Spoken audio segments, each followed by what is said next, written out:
Bismillahirrahmanirrahim. Assalamualaikum warahmatullahi taala wabarakatuh. Alhamdulillah, bersyukur kepada Allah Subhanahu Wa Taala dengan limpah kurnia dapat lagi sama-sama kita berkumpul dalam sesi pembelajaran kita secara online. Okey, jadi hari ini untuk subjek pendidikan Islam tahun 5 kita akan belajar tajuk baharu.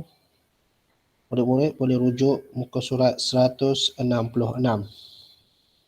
Unit 2, tajuk dia berjual beli dengan berhemah. Berjual beli dengan berhemah. Dalam kehidupan kita, cuba kamu tengok gambar ni. Kamu boleh nampak keadaan di mana ni? Di kantin sekolah. Adanya berlaku proses jual beli yang mana pakcik kantin kan yang menjaga makanan, minuman, adanya berlaku proses jual beli. Ni keadaan di sekolah. Kalau di luar sekolah, kadang-kadang kamu pergi kedai, kalau ada ahli keluarga kamu berniaga, itu berlaku proses jual beli. Jadi kita nak belajar lagi lebih terperinci macam mana proses jual beli yang disyariatkan atau mengikut Islam yang sebenarnya, mengikut tata cara Islam. Okey, kita tengok muka surat 167. Jual beli. Jual beli. Pengertian. Jual beli ialah akad pemilikan harta yang memberikan kesan pemberian pemilikan secara kekal terhadap objek, harta atau manfaat. Ni pengertian secara umum lah maksud jual beli. Jual beli ialah akad. Maksudnya akad. Kita lafaz akad pemilikan harta. Bila kita beli satu barang tu bila kita dah bayar dia akan menjadi milik kita yang memberikan kesan pemberi pemilikan secara kekal. Contoh kalau kita beli kereta, beli rumah, beli benda-benda lah. Jadi benda tu akan jadi milik kita secara kekal terhadap objek. Objek macam kereta, rumah, basikal apa semua, harta atau manfaat. Yang ni kamu beli manfaat. Itu tajuk pengertian jual beli secara umum. Dalil dia, jual beli ni Allah sebut dalam Al-Quran. Dalil, A'udzubillahi minasyaitonirrajim. Wa ahallallahu al-bai'a wa harrama ar-riba. Wa ahallallahu al-bai'a wa harrama ar-riba. Suratul Baqarah. Maksudnya, padahal Allah Subhanahu Wa Taala telah menghalalkan jual beli dan mengharamkan riba. Dalam Al-Quran Allah sebut Allah telah menghalalkan jual beli. Maksudnya menghalalkan ni maksudnya kita boleh berlakulah proses jual beli dan mengharamkan riba.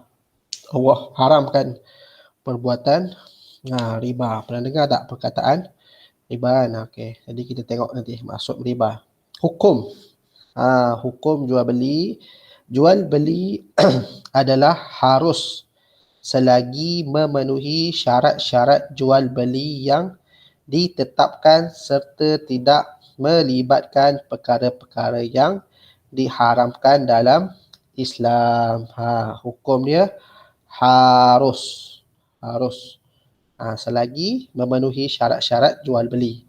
Kalau ikut syarat jual beli, tak langgar selain daripada syarat dia, maka hukumnya harus dan tidak melibatkan perkara-perkara yang diharamkan dalam Islam. Kalau dah berlaku jual beli benda-benda yang haram seperti arak, apa lagi? Benda-benda haram lah. Kita jual arak ke, daging babi ke, jadi hukum dia dah tidak kepada harus lah. Hukumnya jatuh kepada haram. Okey, boleh faham? Okey, kita tengok muka surat sebelah dia, muka surat 168. Jadi kita tengok sini dia ada adab penjual dan adab pembeli. Adab penjual. Penjual ni orang yang menjual barang-barang ataupun perkhidmatan. Dan adab pembeli, kita sebagai pembeli. Apa adab-adabnya yang perlu kita patuhi? Yang pertama, adab penjual. Yang satu, mesra dan mudah senyum. Kita sebagai penjual, kalau kamu ada pengalaman menjual apa-apa makanan ke, tolong ayah ataupun ibu berniaga, kita mesti ada perasaan mesra dan mudah senyum. Kita sebagai penjual ni kena ada rasa situ. Kalau kita rasa masam je, jadi pelanggan pun tak suka nak datang tempat kita. Yang kedua, jujur, berterus terang serta tidak menipu dalam timbangan dan sukatan. Kita sebagai penjual ni kita kena jujur dalam jual beli ni, jujur timbangan, jujur dalam pengiraan hak duit, kita kena jujur. Berterus terang, kalau kita berniaga buah, kita dah tahu buah ni dah rosak ke belum rosak ke, kita kena terus terang kepada pelanggan kita, serta tidak menipu dalam timbangan dan sukatan. Kalau kita orang nak beli beras sekilo, kita tipu, kita letak cukup-cukup sekilo, kita kurangkan. Jadi kita kena elakkan perkara tersebut dan tidak boleh menipu. Kalau kita tipu, hasil yang kita dapat tu dah tentu halal ke ataupun tidak. Tentunya tidak halal. Yang ketiga, menjual barang yang halal dan berkualiti serta tidak menjual barang yang haram seperti arak, dadah atau sesuatu yang mengandungi unsur daripada babi. Kita kena menjual barang yang halal dan berkualiti. Yang elok lah. Kalau kita dah tahu benda tu rosak, kita jual lagi, kita tak boleh lah. Kita kena elakkan. Serta tidak menjual barang yang haram. Jangan kita jual benda-benda yang haram seperti arak, dadah atau sesuatu yang mengandungi unsur daripada babi. Tak kira lah kita jual daging babi ke, kulit babi ke, kita dah tahu makanan tu ada unsur-unsur daripada babi, kita jual, tak boleh.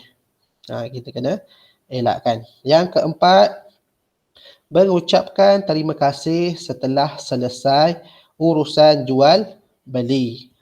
Kita kena amalkan mengucap terima kasih. Kita beri terima kasih kepada pelanggan kita yang datang membeli di kedai kita. Yang kelima, sabar dan bertolak ansur dengan pelanggan.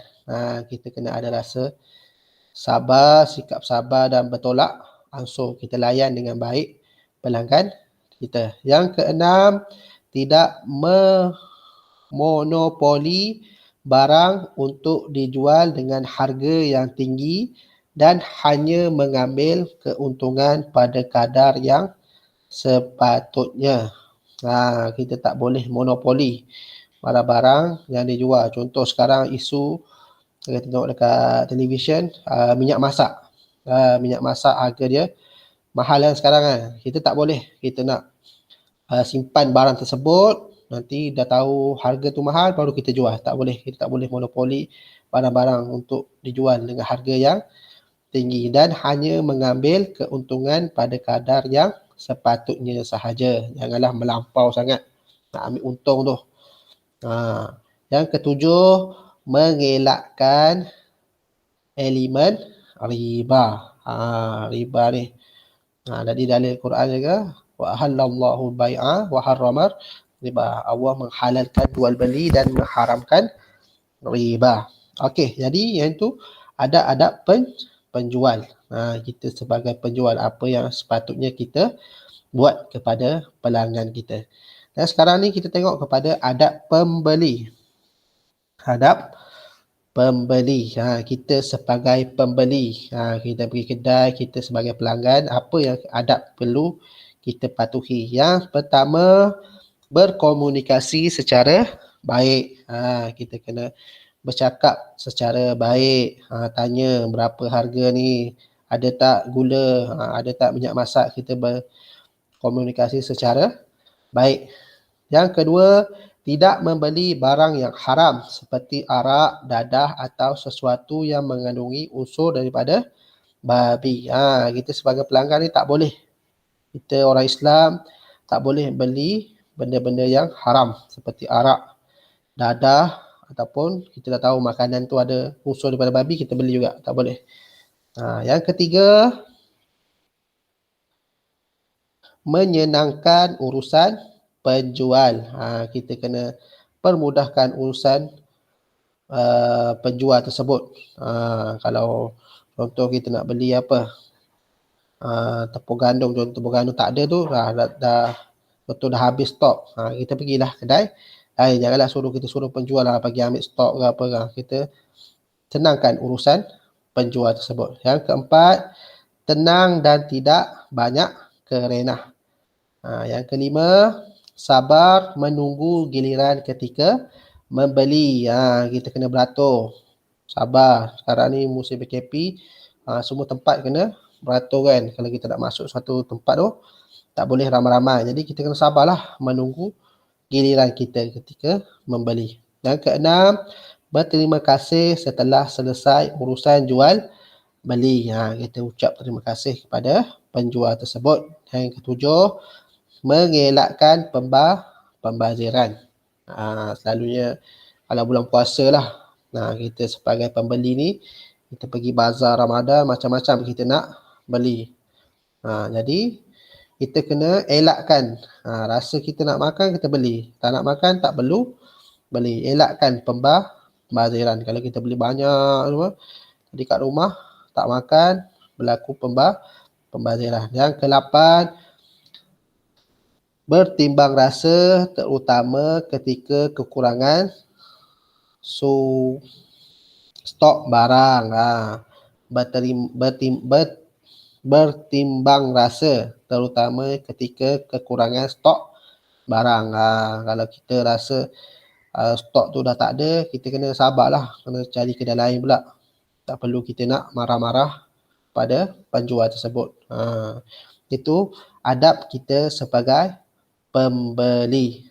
Dan tadi adab kita sebagai penjual.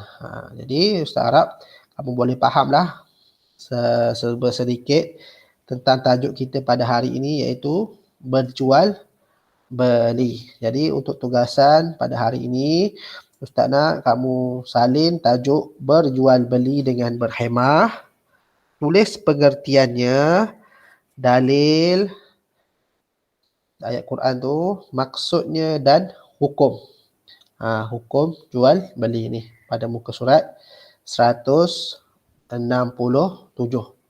Kamu tulis dalam buku Ain. Selang sebaris, tulis yang cantik. Boleh Jadi setakat itu sahaja penerangan Ustaz berkaitan tajuk berjual beli dengan berhemah. Nanti kita akan sambung dengan cara Rasulullah SAW berjual beli. Bagaimana cara Rasulullah SAW berniaga pada masa dahulu. Seperti yang kita maklum, kita tahu kan pekerjaan Rasulullah iaitu berniaga. Jadi kita nak tengok apa yang Rasulullah SAW buat semasa beliau menjalankan perniagaannya. Jadi setakat itu sahaja. Wabillahi taufiq wal hidayah. Assalamualaikum warahmatullahi taala wabarakatuh.